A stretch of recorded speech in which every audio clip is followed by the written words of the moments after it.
Alexander, is it inside the castle? In a manner of speaking. Come, bring the lamp. You've been to the refinery, have you not?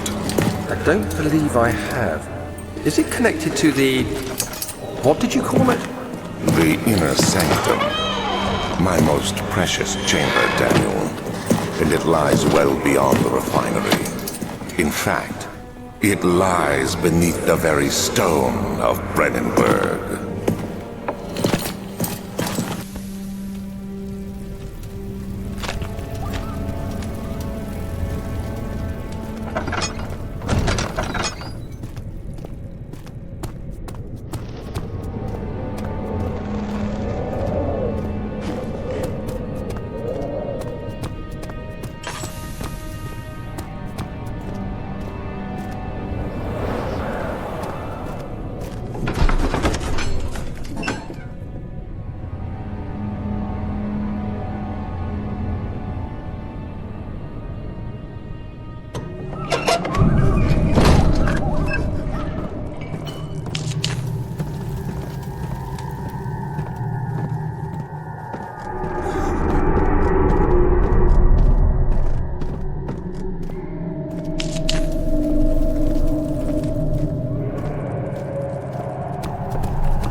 There's nothing left. Everything is gone.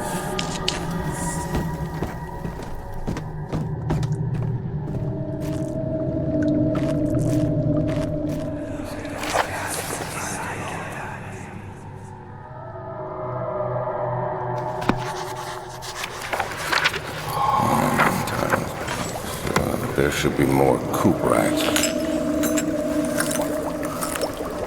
Let me see.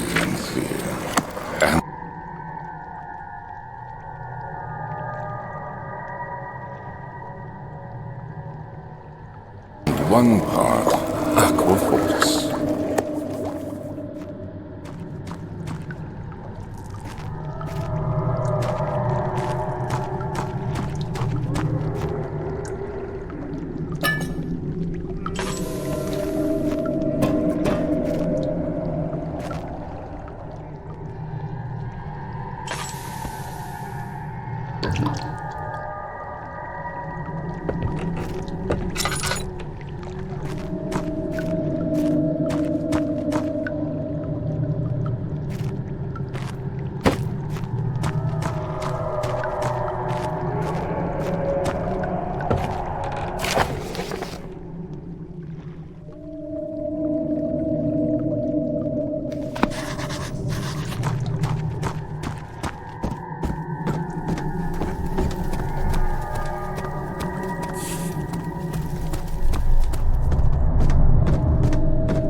16th of May, 1839. The unflinching African sun has continued to plague our expedition, making it impossible to dig until dusk.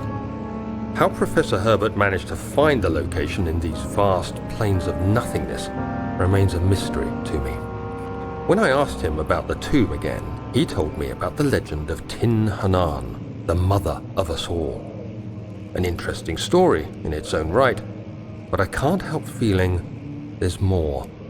Later that evening, we uncovered a passage beneath the dunes leading to a sand-covered stone structure. The professor was confident it was the tomb we sought and ordered the others to clear the way late into the dark, cold night. Tomorrow, I shall lead the men into the ancient structure, hoping to reach the burial chamber. No matter what the professor is keeping from me, the dig should yield something interesting to take back to London and the British Museum.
"17th of May, 1839. My hands tremble as I write. I feel a need to document my tribulation, for I fear that my memory will fail me if I linger. Today, I took some men and ventured into the dark, ancient passage we uncovered. Our torches burned faintly in the murky air as we slowly made our way underground. The men were superstitious and fearful. They argued loudly, and I felt their strange language getting to me. I mustered my strength and yelled at them to continue down the slopes and broken steps. The crudely carved passage confused me. It looked much older than the 4th century structure we had expected. The twisting path emerged into a great antechamber. The walls were lined with statues unlike any I'd ever seen. Despite their unearthly quality, I felt a strange familiarity toward them, which haunts me still. At the far end of the chamber, a great slab of stone sealed off whatever lay ahead. I gave the order to raise it, and as I pushed through the narrow space, the heavy stone suddenly dropped, sealing me inside. I was trapped.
17th of May, 1839. After pounding the unforgiving stone wall for what seemed like an eternity, I realized it was hopeless. I was trapped. I fell to the ground, gasping for air, trying to focus. That's when I saw a faint blue shimmer. My weakened body was heavy to carry, but I managed to push myself toward the enchanting light. It was waiting for me. Enclosed in dark nothingness, I felt myself drawn to the mystic light. I reached out, closing it in my hands. The faint glow escaped my fingers and began to spark brightly and spirit me away, unlocking alien memories of spiraling towers, endless deserts, and impossible geometry. The next thing I can remember is the grating sound of stone being lifted, the voices of the Arabs pulling me to safety, and grasped firmly in my hands was the broken pieces of a most peculiar relic.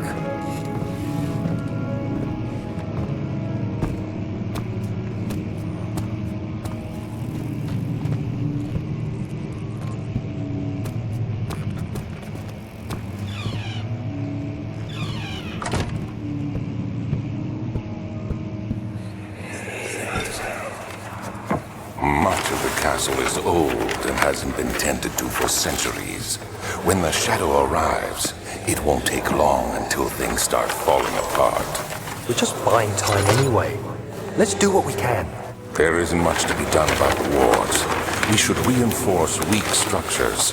The ground will tremble and there's a risk everything will cave in on us, especially downstairs. Here, and there. Let's get the servants working on it.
You have to be swift when you activate the first one.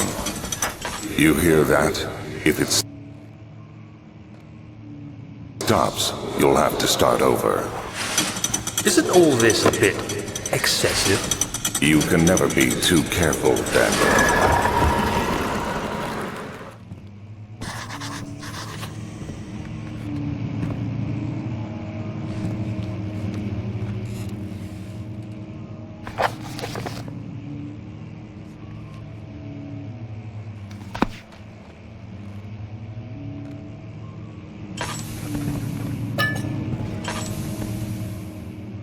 Amnesia.